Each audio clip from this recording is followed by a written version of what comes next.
अगर भूतकाल की तरफ थोड़ी नजर करें तो एक बात साफ ध्यान में आती है, हम इतने छाए हुए थे, इतने पहुंचे हुए थे, इतनी ऊंचाइयों को प्राप्त किए हुए थे कि जब दुनिया ने इसे देखा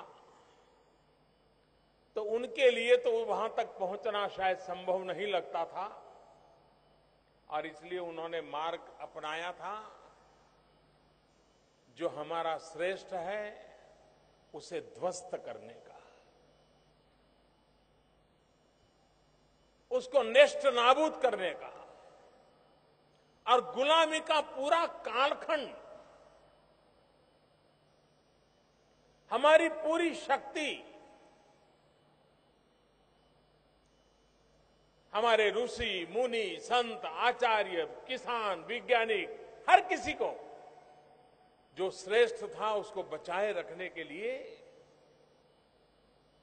1200 साल के गुलामी कालखंड में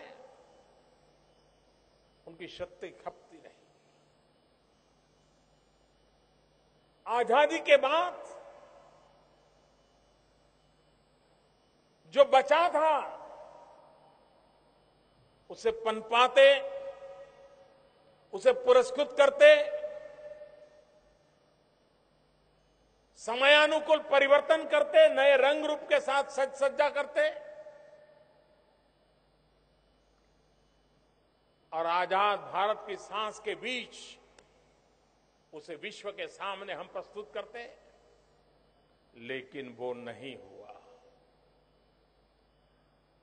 गुलामी के कालखंड में नष्ट करने का प्रयास हुआ। आजादी का एक लंबा कालखंड ऐसा गया जिसमें इन श्रेष्ठताओं को भुलाने का प्रयास हुआ।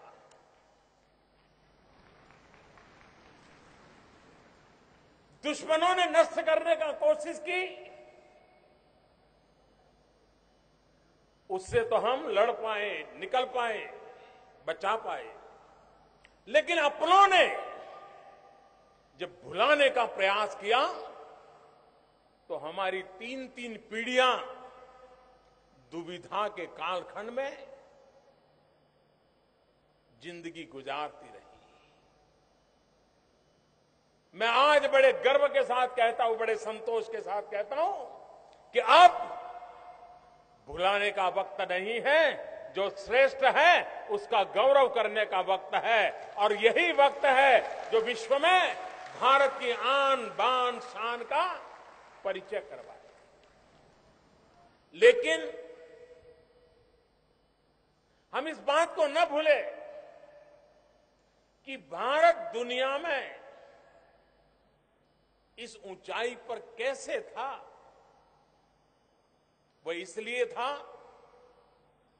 कि हजारों वर्ष पूर्व हमारे पूर्वजों ने लगातार इनोवेशन में अपनी जिंदगी खपाई थी। नई नई खोज करना, नई नई चीजों को प्राप्त करना और मानव जाति के कल्याण के लिए उसको प्रस्तुत करना, समयानुकूल ढालते रहना। जब से इनोवेशन की, रिसर्च की उदासीनता हमारे भीतर घर कर गई,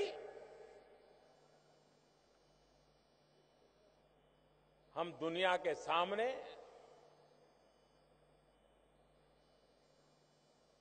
प्रभाव पैदा करने में असमर्थ होने लगे।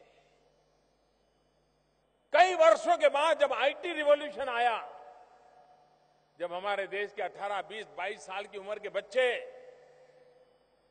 माउस के साथ खेलते खेलते दुनिया को अचरज करने लगे, तब फिर से दुनिया का ध्यान हमारी तरफ गया। आईटी ने दुनिया को प्रभावित किया। हमारे देश के 18, 20 साल की उम्र के नौजवानों ने विश्व को प्रभावित कर दिया। रिसर्च, इनोवेशन, इसकी क्या ताकत होती है हमने अपनी आंखों के सामने देखा है। आज पूरा विश्व होलिस्टिक हेल्थ केयर, इसके विषय में बड़ा संवेदनशील है, सजग है, लेकिन रास्ता नहीं मिल रहा है। भारत के ऋषि मुनियों की महान परंपरा योग, उस पर विश्व का आकर्षण पैदा हुआ है। वे शांति की तलाश में है। वो बाहर की दुनिया से तंग आके के भीतर की दुनिया को जानना परखने के लिए प्रयास कर रहे हैं। ऐसे समय हम लोगों का कर्तव्य बन जाता है कि आधुनिक स्वरूप में रिसर्च एंड एनालिसिस के साथ योग एक ऐसा विज्ञान है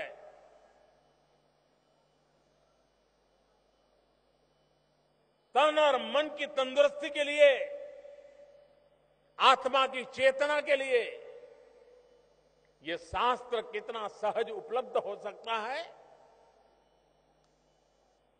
मैं बाबा रामदेव जी को अभिनंदन करता हूं कि उन्हें योग एक आंदोलन बना दिया।